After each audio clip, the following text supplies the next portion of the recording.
안녕하세요. 스킬스의 기술적 분석 다섯 번째, 카운터 트렌드 라인의 개념과 활용에 대해서 살펴보겠습니다. 카운터 트렌드 라인의 개념 및 활용. 이번 파트에는 제가 복싱 카운터 펀치 하는 사진을 찾아놨습니다. 소개를 하고 카운터 트렌드 라인의 개념, 카운터 트렌드 라인을 이용한 거래, 여기에 대해서 설명하도록 하겠습니다.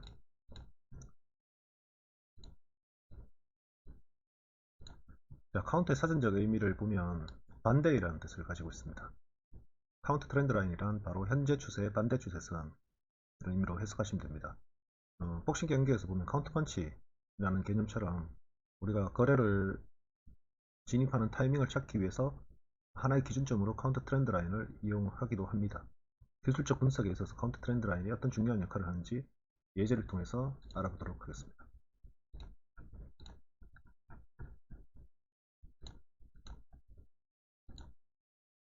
하락 추세에는 추세선 가까운 곳에서 매도를 해야 되죠. 이때 진입신호를 찾는 유형 방법 중에 하나를 카운터 트렌드 라인을 이용할 수 있습니다. 뭐 추세뿐만이 아니고 모든 부분에서 카운터 트렌드를 이용할 수 있죠. 카운터 트렌드는 사실 뭐 어떤 특정한 분석이다 라기보다는 이미 메인 분석이 있고 디테일하게 내가 하나의 신호를 찾기 위한 기준일 뿐입니다. 이게 방법은 이 카운터 트렌드 라인을 돌파하는 걸 가지고 기준을 잡는 거죠. 물론 뭐 돌파하고 리테스트하고 컨퍼메이션까지 확인하는 방법으로. 그러니까 이건 어떻게 보면 뭐 다른 기술적 분석처럼 뭐 특정 영역이나 시장의 심리, 뭐 캔들 이런 거를 분석한다기보다는 그냥 이전 큰 흐름은 여기도 하락 추세에서 하락 채널에서 하단 맞고 상단 맞고 다시 하단으로 갈 건데 이 타이밍을 언제 잡느냐에 대한 하나의 기준으로 이용하는 방법이라고 이해하시면 됩니다. 하락 추세를 유지하는 동안 가격은 추세선 부근에 다다르면 하락 움직임을 보일 것이다. 카운터 트렌드 라인은 바로 하락 추세선으로 가려는 이 상승의 움직임을 그리는 것. 이거 그려놓고 얘가 돌파되면 나는 진입할 거야 라고 하는 대응 시나리오를 위한 실제 거래를 위한 분석이죠. 이거는 뭐 전체 흐름을 위한 분석이 아니고 거래 타이밍을 위해서 사용하는 하나의 툴이라고 이해하시면 되겠습니다. 자, 카운터 트렌드 라인을 이용한 거래. 사실 이 선이 무슨 의미가 있겠습니까? 그죠?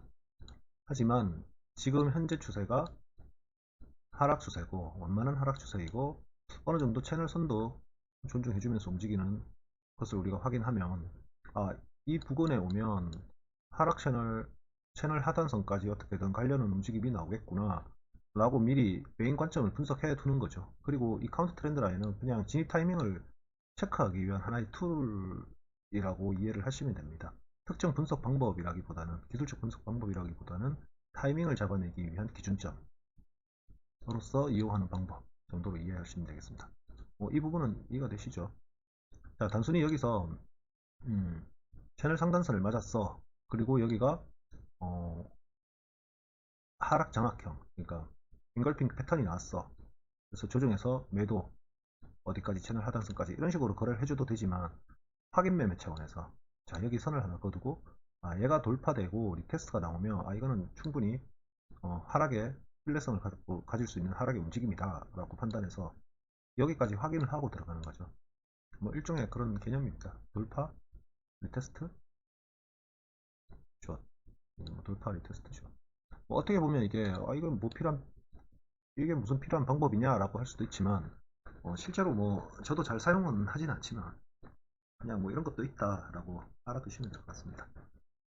자, 여기서 굳이 이 카운터 트렌드를 이용하지 않더라도 그죠? 돌파, 리테스트. 돌파라고 하는 거는 이 저항 라인 아니면 또는 지지 라인. 가격이 여기 있다 그러면 지지 라인이겠죠. 지지 라인을 돌파하고 다시 한번 찾고 컨퍼메이션 캔들까지 확인하고 여기서 매도 포지션을 잡아도 되는 것이고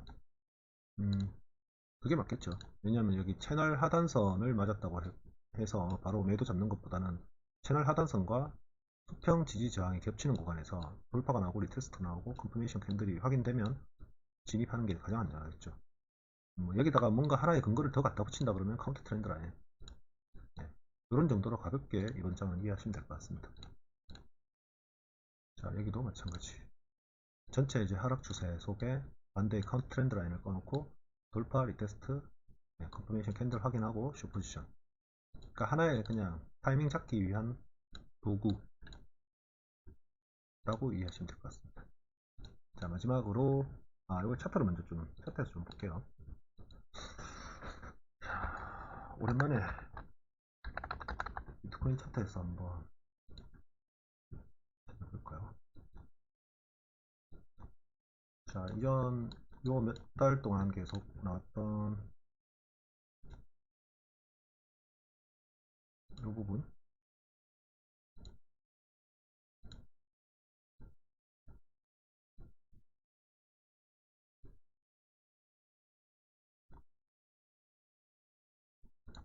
대충 이렇게 꺼놓고 전체 추세는 지금 보면 상승이죠. 상승, 완만한 상승 추세죠. 이럴 때 우리가 이제 거래를 해야 되는 포인트는 이 채널 하단선에서 매수의 신호를 찾아 나가면 되는 거죠. 매수의 신호. 그럴 때 또 하나의 기준점, 이때 쓰는 것이 이제 카운터 트렌드입니다.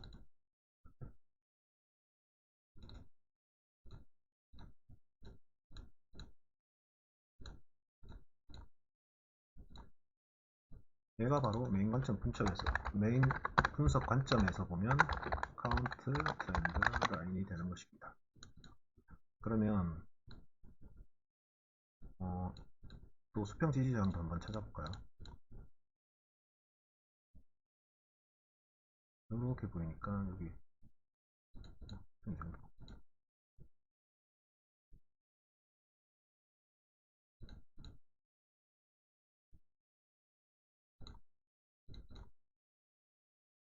얘는 뒤에 나온 그림이니까 이렇게 보면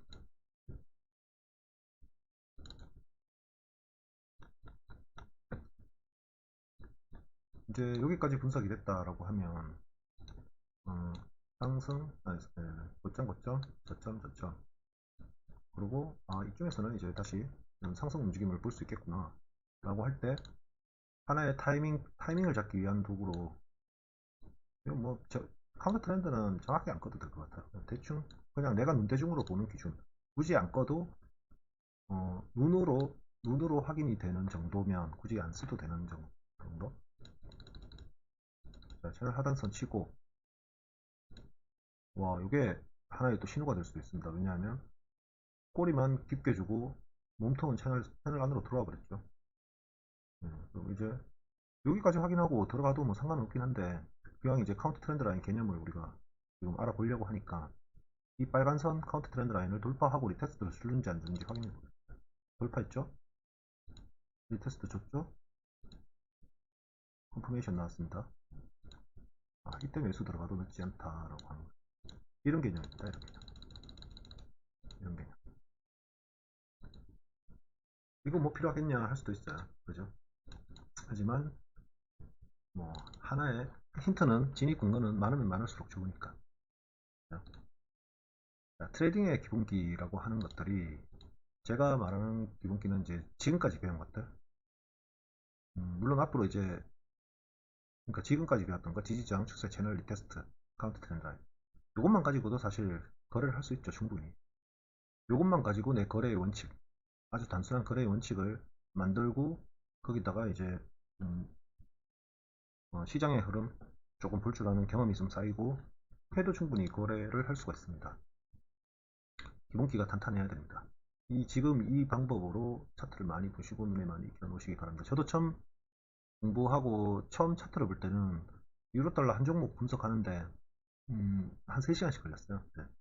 뭐 지지저항 관점, 추세선 관점, 뭐 채널 관점, 그다음 뭐 피보 관점, 이평선 관점, 뭐 볼린저 밴드 관점, 이렇게 해가지고 모든 관점이 일치하는지 안 하는지 일일이 체크를 하고, 일봉 분석, 4시간 분석, 1시간 분석, 정말 한 종목 분석하는데 3시간 이상이 걸리곤 했는데, 지금은 이제 대충 이제 차트를 딱 열면 뭐 한 5분 10분 만에 대충 이제 눈에 흐름들이 눈에 읽히니까, 거기까지 올 때까지는 기본 이론을 바탕으로 많은 거래 경험과 차트를 많이 보는 시간이 있어야 되는 겁니다. 그리고 지금 이제 남은 게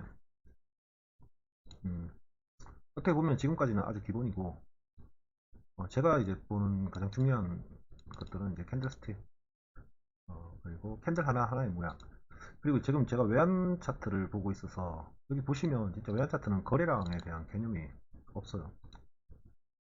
거래량이 항상 많습니다. 분석이 무의미할 정도로 거래량은 항상 많습니다. 항상. 유로달러도 마찬가지. 그죠? 분석이 안 되죠. 그리고 제가 보는 거는 이제 거래량은 뭐 바닥 거래량, 상승 고점 거래량 정도가 의미가 있지. 중간의 거래량은 사실 안 봐도 캔들의 형태, 캔들의 크기, 캔들의 모양, 캔들의 방향만 봐도 충분히 여기서 거래량이 당연히 터지죠. 장대 양봉이 나오면 당연히 거래량이 터지는 거죠. 다만 이제 이 거래량도 사실은 이제 매수 매도의 흔적이기도 하고 캔들도 매수 매도의 흔적인데 단지 이제 거래량은 얘가 매수 거래량인지 매도 거래량인지 우리가 판단할 수가 없죠. 이 거래량은 이게 한 종목을 팔고 매도 호가가 하나가 처리가 되고 매수 호가 하나가 처리가 됐을 때 거래량은 카운팅이 되는 건데 얘가 실제 거래량이 터졌다고 해서 이게 매수의 거래량인지 매도의 거래량인지는 정확하게는 우리가 단치는 알 수가 없다. 지나고 나야지 뭐 지나고 이제 캔들의 방향을 봐야지 우리가 알 수 있는 거죠.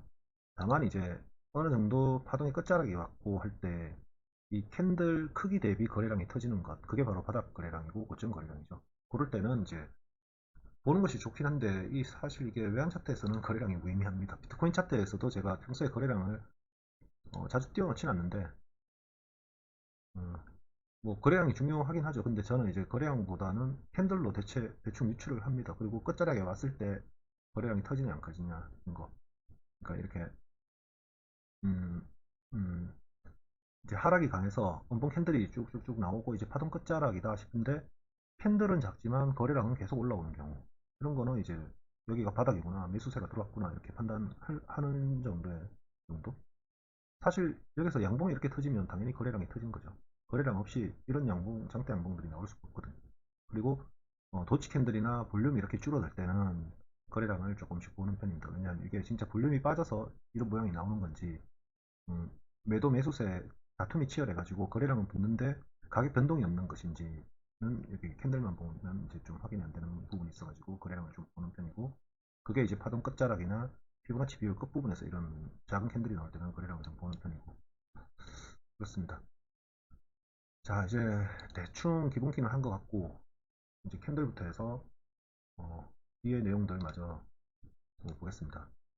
나중에 이제 요 피보나치 요 설명이 좀 길어질 것 같고 캔들스틱 패턴 요거 또뭐 카페에 제가 한번 올려드린 적이 있어가지고 뭐 그렇게 오래 걸릴 것 같지는 않고 차트 패턴도 소개 정도에서 끝날 것 같아요. 차트 패턴은 저도 뭐 역시 거래할 때뭐 눈에 들어오면 하는 건데 그렇게 이 위주로 거래를 하지 않아가지고 이동평균선도 제가 저번에 어, 강의를 한번 올리긴 했지만 그거를 녹화가 좀 이상하게 돼가지고 조금 더 짧게 정리해서 빠르게 한번 더 여기에 띄워서 한번 해보도록 할 거고 볼린저 밴드는 개념 정도 일평선과 같은 수준에서 소개시켜 줄 거고 마지막에 요거는 이제 최근에 제가 뭐 ABC나 피보나치 되돌림 비율을 가지고 어떤 식으로 거래를 하나 해왔는지에 대해서 정리를 하면서 설명하는 시간을 갖도록 하겠습니다.